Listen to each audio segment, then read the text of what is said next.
This podcast is going to be on electrocardiographs, EKGs or ECGs. And basically the first thing we're going to do is load the electrode pads right here. And so they have a stainless steel connector right here. And on the other side, of course, we've gone over this adhesive, and then a gel, a conductor gel, that'll move the electricity towards the stainless steel in there, embedded in there for the snap, okay? So where do you put these electrode pads? Well, we have Kevin Allen, an instructor in A&P and in general biology and zoology. And so he is going to be my student representative, okay? So I already put one on his right wrist, okay? Then I have one on his left leg right here around the dorsal pedis area, the ankle artery. And then I'm gonna put one, again, last one, right here by his ankle, and there you go. So I just loaded the 3 electrode pads, okay? Now I'm going to attach the leads right here. And this is a 3-lead system, and it's very accurate actually. And it's going to measure the amount of electricity coming through the body from the farthest point from the heart. So now here's my right wrist lead right here. And this is an alligator clip, and there's metal down here. So I want metal against metal, so it will make a complete electrical circuit. So here, it's going to go on the right wrist, right ankle, right here, and then left ankle. Perfect. All right. And so now this is my machine, and this machine is $5,000 worth. It's called a BioPack physiograph. And the programs in here will give me a complete lie detector test. It will do galvanomic responses for the skin. It does an ECG, electroencephalograph, and so basically it can do that. And then it can do it can be breathing exercises with spirometry, and then it does, of course, my EKG. So I'm going to turn this on, okay? And then come over here to my computer, since I have Kevin all hooked up.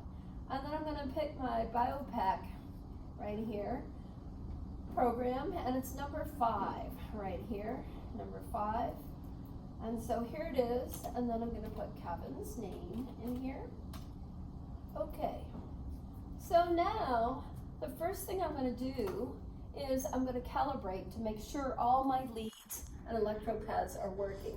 So calibrate, and here I'm getting a waveform right here, the EKG waveform, and it will stop, okay? And now I'm going to record the real thing. So here we go, record. And I'm going to let this go for a little bit just to see that everything looks normal, which it does. It's very nice. And now I'm going to suspend it. Suspend. So then I have to do a little magic on this, okay? So I'm going to analyze this data real quick. I'm going to pull it down, and I'm just going to look at 6 seconds right here, okay? And then I'm going to pull it down so we can see it even better right here. So now, if you can sort of see this up close, each one of these is a heartbeat right here. And so there's the P wave, the Q wave is the little dip down, the R wave is the high one, and then there should be a longer one going down, like right here, an S wave right there, and then the T wave right there. So this is a very nice recording of his heart. And how many heartbeats does he have in 1 minute? Well, he's got 2, 4, 6. And so this is just 6 seconds. So 6 times 10 would be 60 seconds. And so he's at 60 beats per minute. And so for an average adult sitting, non-exercising, it would be 60 to 80 beats is normal. Male or female, doesn't make any difference. Now, the other thing is the P wave, the little P wave, again, is for the atria contracting or depolarizing and pushing the blood down to the ventricles. And then here's the T wave down here at the end. And so they always say that the T wave should be twice the size of the P wave. And Kevin's is really nice for that. And then here's after the P wave, here's the QRS wave, or right here, the QRS, because he's got a little bit of a dip down right there. And so what does the QRX complex stand for? That is for the ventricles depolarizing and contracting and pushing all the blood out of the pulmonary trunk and into the aorta, right? And so it's going to all parts of the body from the aorta, right? So anyway, that's why this wave right here, the QRS, is much larger than the two smaller ones. And then the T wave represents the ventricles opening back up and relaxing or repolarizing. Get it? R and R. And so they're opening up to receive more blood from the atria.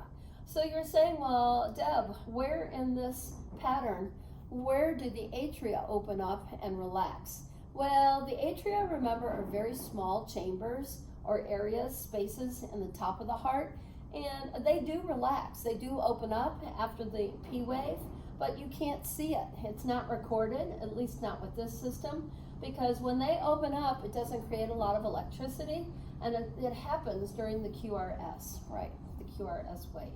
So that is not usually recorded unless you have at least a 12-lead system, right, and you are really interested in that. All right, so that is a great typical EKG, and anytime you have an EKG done, you should always get a copy of it and save it for future reference, right?